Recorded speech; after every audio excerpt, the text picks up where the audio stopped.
Hello दोस्तों, mysterious world Hindi में आप सभी का एक बार फिर से हार्दिक स्वागत है। भूत, प्रेत, आत्मा और उनका किसी इंसान के साथ सामना हो जाना, इन बातों पर विश्वास करना किसी व्यक्ति विशेष की सोच और उसके जीवन से जुड़ी घटनाओं पर निर्भर करता है। जहां एक तरफ अनेकों लोग इन बातों को सिरे से नकारते हैं, वहीं कुछ लोग ऐसे भी हैं जो इन बातों पर पूरी तरह से विश्वास करते हैं और अपने या किसी अपने के साथ हुई ऐसी ही घटनाओं को याद कर सिहर जाते हैं। आज के एपिसोड में हम भी आपको ऐसी ही घटना से रूबरू कराएंगे जिसका खौफ आज तक मौजूद है। ये घटना है उत्तर प्रदेश के गोरखपुर डिस्ट्रिक्ट के गांव बाखिर की, जहां सागर नाम का एक नौजवान अपने परिवार के साथ रहा करता था। 24 वर्ष की आयु में सागर का विवाह गायत्री देवी से करा दिया गया। सागर जात का कुम्हार था। जहां एक तरफ गायत्री देवी एक बेहद सुलझी हुई संस्कारी लड़की थी, वहीं सागर एक हंसमुख और दिलफेक किस्म का व्यक्ति था। अपनी चपलता और हंसमुख मिजाज के चलते सागर आसपास के गांव में भी चर्चित था और अपने इसी हंसमुख व्यवहार के चलते गांव की महिलाओं को वो अपनी ओर आकर्षित कर लेता था। लड़कपन से ही सागर के गांव की कई लड़कियों के साथ प्रेम संबंध थे। यह बात गायत्री देवी नहीं जानती थी, लेकिन शादी के कुछ ही दिनों बाद गायत्री देवी को सागर की चपलता और उसकी गलत आदतों का अंदाजा होने लगा था और एक दिन सागर गांव की एक विवाहित महिला चंदा के साथ आपत्तिजनक स्थिति में रंगे हाथों पकड़ा गया। चंदा के पति और उसके अन्य घर वालों ने सागर की जमकर पिटाई कर दी। उधर दूसरी ओर गायत्री इस बात को जानकर बेहद आहत हुई। वो एक पतिव्रता महिला थी, इसलिए ये सब सहन नहीं कर सकी। यह घटना सागर और गायत्री के बीच गहरे विवाद की जड़ बनी और सागर ने अपनी बीवी गायत्री को उस रोज बुरी तरह से पीटा। वो तब तक पीटता रहा जब तक गायत्री ने दम नहीं तोड़ दिया और शाम तक ये खबर पूरे गांव में फैल गई कि सागर की बीवी गायत्री देवी ने खुदकुशी कर ली है। लेकिन सागर और उसके परिवार ने पंचायत और पुलिस के डर से गांव वालों को ये कहा कि गायत्री देवी नाराज होकर अपने घर चली गई है। रातों रात गायत्री देवी की लाश को उसी तालाब के किनारे की जमीन में गाड़ दिया गया, जहां से सागर और उसका परिवार मिट्टी के बर्तन बनाने के लिए मिट्टी लाया करते थे।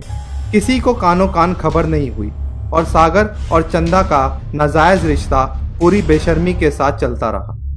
फिर एक बार सागर की पत्नी गायत्री देवी सागर के सपने में आई और सागर को चेतावनी दी कि अगर उसने ये सब बंद नहीं किया तो उसका अंजाम बेहद खतरनाक होगा। और अगली सुबह जब सागर की आंख खुली तो वह हक्का बक्का रह गया, क्योंकि आंख खुलने पर उसने पाया कि वो अपने घर में है ही नहीं। वो उसी तालाब के किनारे पर था जहां गायत्री देवी को गाड़ा गया था और उसका पूरा शरीर तालाब की मिट्टी और इंसानी मल से सना हुआ था। सागर को कुछ भी समझ में नहीं आ रहा था कि आखिर वो यहाँ आया कैसे। वो सोया तो अपने घर पर था, लेकिन जागा तालाब के किनारे। सागर इसी दुविधा में था, लेकिन कोई उसे देख ना ले, इसी डर से उसने वहीं तालाब में स्नान किया और खुद को साफ किया और बिना किसी को कुछ भी बताए वापस घर लौट आया। लेकिन शाम होते होते उसने ये बात अपनी प्रेमिका चंदा को बता दी, जिसे सुनकर चंदा बेहद डरी हुई थी। जैसे तैसे वो शाम बीती और फिर एक गहरी काली रात का आगाज हुआ। सागर डरा सहमा सा अपने घर आकर सो गया, लेकिन अगली सुबह सागर अपने घर से लापता था। उसके घर वालों और अन्य गांव वालों ने उसे हर जगह ढूंढा, लेकिन सागर का कोई अता पता नहीं मिला। पूरा गांव सकते में था। सागर के यकायक घर से गायब होने की घटना का असल कारण किसी को समझ नहीं आ रहा था। वो दिन गुजरा, फिर रात घिराई, सागर अब भी लापता था और अगली सुबह गांव वालों की हैरानी तब और बढ़ गई जब गांव में ये बात फैल गई कि सागर की प्रेमिका चंदा भी अपने घर से गायब है। ये खबर आसपास के गांव तक आग की तरह फैल गई। लोगों ने आशंका जताई कि सागर और चंदा साथ में घर छोड़कर भाग गए हैं, लेकिन उनको ढूंढने की कवायद पूरे दिन चलती रही। दिन ढलते ही गांव वालों ने जो देखा उसे देखकर हर किसी के होश उड़ गए और सागर के घर वाले तो ये दृश्य देखकर थरथर कांपने लग गए। उसी तालाब के पास मिट्टी और मल में सनी सागर की लाश पड़ी थी और उससे कुछ ही दूरी पर चंदा की लाश पानी में तैर रही थी। तालाब के दूसरे छोर पर एक और लाश मौजूद थी, जो कि सागर की पत्नी गायत्री देवी की थी। वही गायत्री देवी जिसे सागर ने हफ्तों पहले पीट पीट कर मार डाला था। और उसकी लाश को तालाब के किनारे गाड़ दिया था। गायत्री देवी की लाश अब भी ताज़ी लग रही थी, जबकि असल में उसे मरे हुए काफी दिन बीत चुके थे। उससे भी ज्यादा हैरान कर देने वाली बात यह थी कि आखिर जिस लाश को जमीन में गाड़ दिया गया था वो खुद ब खुद बाहर कैसे आई। जिसने ये मंजर देखा था वह अंदर तक दहल चुका था।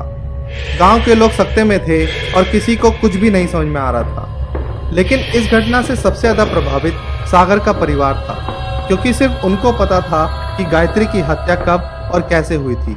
बाकी गांव वाले अब भी असल हकीकत से अनजान थे। लेकिन धीरे धीरे गायत्री देवी की मौत का राज भी खुल गया, पर सागर के परिवार वालों के लिए यह एक बेहद डरावनी गुत्थी थी। इस पूरे प्रकरण में ऐसे अनेकों अनसुलझे सवाल थे जिनका जवाब किसी के पास नहीं था। आखिर सागर पूरा एक दिन कहाँ गायब था? जिस दिन सागर लापता हुआ उस दिन तालाब के आसपास भी उसे ढूंढा गया था, पर वो तालाब के आसपास नहीं मिला। आखिर मौत से पहली रात सागर तालाब कैसे पहुंचा? कई दिनों पहले मर चुकी गायत्री देवी की लाश अब भी ताजा कैसे थी, और उसकी लाश को जहां गाड़ा गया था वहां से वो बाहर कैसे आई, और चंदा को अगली रात तालाब तक कौन ले गया? ये कुछ ऐसे सवाल हैं जिनका जवाब आज तक किसी को नहीं मिला, और ना ही कोई इन सवालों के जवाब तलाशने की कभी हिम्मत कर पाया।